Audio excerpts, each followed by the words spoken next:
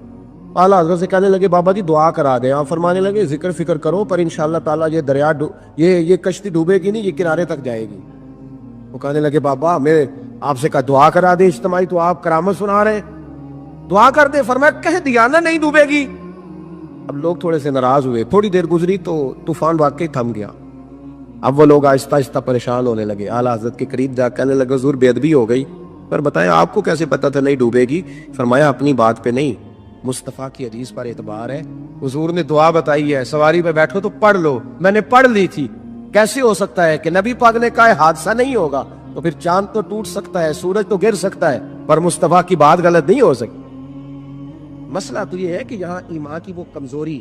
حضرت عائشہ صدیقہ رضی اللہ تعالیٰ عنہ فرماتی ہیں ایک عورت تھی اور اسے نبی پاک صلی اللہ تعالیٰ علیہ وسلم نے نا وہ کلمہ پڑھ کے مسلمان ہوئی, مدینہ طیبہ آ گئی, تو حضور نے مسجد نبوی شریف میں اس کے لیے مکان, ایک سادہ سا کمرہ ساتھ مسجد کے بنوا دیا, وہیں رہنے لگی. اکثر وہ سیدہ طیبہ کے پاس آتی تو حضرت عائشہ صدیقہ رضی اللہ تعالیٰ عنہ فرماتی ہیں وہ بڑی باتیں سناتی اور آخر میں کہتی وہ ہار والا دن بھی بڑا عجیب دن تھا اور میرے رب کی قدرتوں کا دن تھا, وہ بھی بڑا عجیب دن تھا. سیدہ عائشہ صدیقہ رضی اللہ تعالیٰ عنہ ایک دن فرمانے لگی کہ تو ہار والے دن کا بڑا ذکر کرتی ہے, وہ کیا دن تھا؟ تو خاتون کہنے لگی اماں جی وہ دن تھا جب میرے رب پر بھروسہ اور مضبوط ہو گیا, جس دن میرا اپنے رب پر توکل اور بڑھا, میرے ایمان میں یقین میں اور پختگی آئی. کہنے لگی میں ایک گھر کی کنیز تھی, نوکرانی تھی, اس گھر میں ایک بچی تھی جس کے پاس سونے چاندی ہیرے جواہرات کا ہار تھا. اس زمانے میں نا چمڑے کے اوپر لوگ ہیرے جواہرات لگاتے تھے, کئی دفعہ سرخ رنگ کے چمڑے پہ لگائے جاتے تھے. وہ بچی پہنتی تھی تو کہتی ہیں وہ بچی کے اس نے اتار کے رکھا یا اس سے گرا وہ ہار, تو چیل اسے اٹھا کے لے گئی گوشت سمجھ کے اور میرے سامنے اٹھا کے لے گئی. گھر والوں نے مجھ سے پوچھا, یہ بخاری میں موجود ہے, گھر والوں نے پوچھا مجھ سے کہ وہ ہار کہاں ہے, تو میں نے کہا چیل اٹھا کے لے گئی. گھر میں کچھ چوری ہو جائے تو سب سے پہلا الزام کس پہ لگتا ہے؟ ملازمین پہ. کہتے انہوں نے مجھے بڑا مارا, بڑی تکلیف تھی, حتیٰ کہ میری شرمگاہ تک کی تلاشی, میری عزت اتنی خراب کی میں بتا نہیں سکتی. میں نے اپنی زندگی میں ایک واقعہ دیکھا, ایک امیر گھر میں چوری ہو گئی, ملازم کو اتنا مارا کہ وہ چارپائی پہ پڑ گیا. پولیس والوں سے اتنی مار پڑوائی گئی کہ وہ بیچارہ چارپائی پہ پڑ گیا. اور پھر وہ اتنا بیمار ہوا اور کچھ دنوں کے بعد پتہ چل گیا کہ چور تو اپنا بیٹا ہے ان کا. پھر اس کا انتقال ہو گیا. اب وہ سیٹھ صاحب اور گھر والے آ کے نا مرنے والے کے کان میں معافی مانگ رہے ہیں, کان میں. تو میں نے ان سے پھر کہا تھا کہ یہ تو اب چلا گیا ہے, تمہارا زور چلتا تھا نا, تو تم نے قانون خریدا اور تم نے اسے جتنا ہو سکا تم نے اسے مار پڑوائی.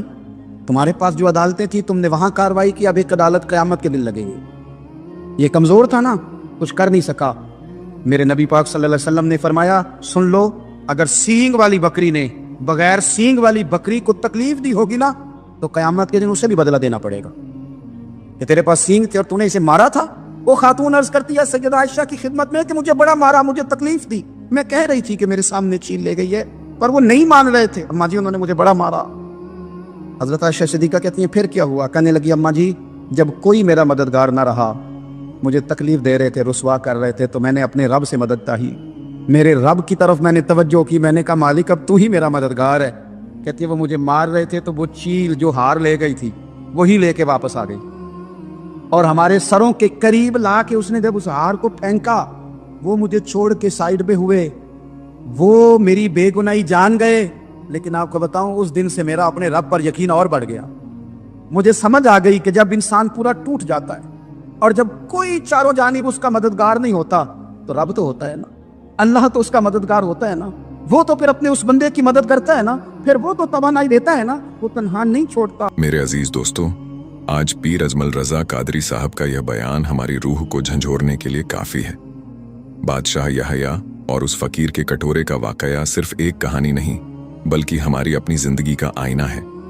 بادشاہ کی ساری دولت, سونا, چاندی اور ہیرے جواہرات مل کر بھی اس ایک چھوٹے سے کٹورے کو نہیں بھر سکے.